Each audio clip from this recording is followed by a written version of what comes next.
और भैया का आगमन हो चुका है। भोजपुरी के व्यू स्टार, हमनी के गार्जियन, हमनी के अभिभावक, भोजपुरी के सुपर स्टार गायक और जोरदार तालियों के साथ खेसारी लाल यादव जी को जोरदार जब तक बजते रहे ताली ऊपर बजाते रहे आप लोग, बजाते रहे ताली। क्या बात, जोरदार ताली बजा के स्वागत करी जा।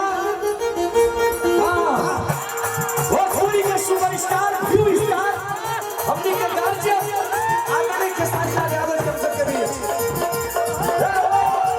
क्या बात है, जोरदार तालियां बजा के स्वागत करी जा।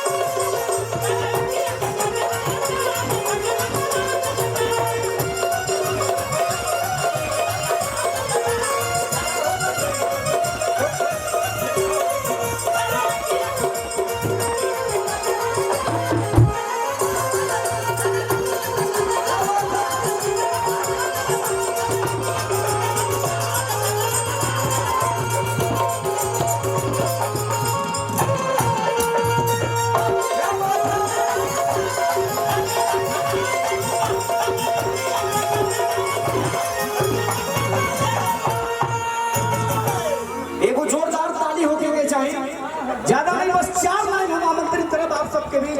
अब खेसारी भैया के बारे में हमने क्या बोले भैया, जेकरा बारे में पूरा दुनिया बोलेला, पूरा विश्व बोलेला, लेकिन 4 लाइन समर्पित बा कि आज संगीत के कुछ ऐसा मिसाल बा, आज संगीत के कुछ ऐसा मिसाल बा, सुर बा, सरगम बा, साथी साथ ताल बा।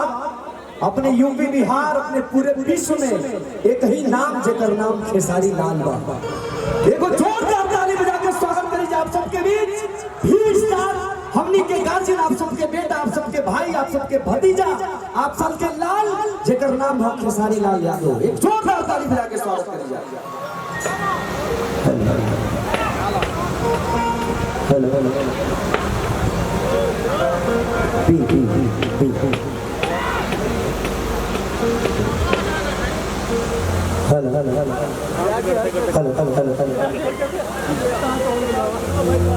चलिए, बरस की धरती पर हम शायद पहली बार आए हैं,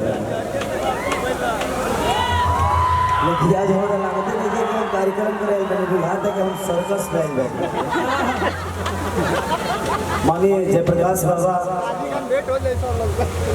मैं नहीं बोला बाबा को कि आप दिन में कार्यक्रम करिए, रीजन कि हम 7 साल से जितना रात में कार्यक्रम के लिए मैंने हर कार्यक्रम में कम से कम 200 तो बाइक चोरी हुई है जाता है। जो गाँव तक खेसरी, जहाँ खेसरिया पर नजर रही कि चाबी गाएगा, और ये व्यवस्था बड़ी जो प्रकाश बाबा जाएगी।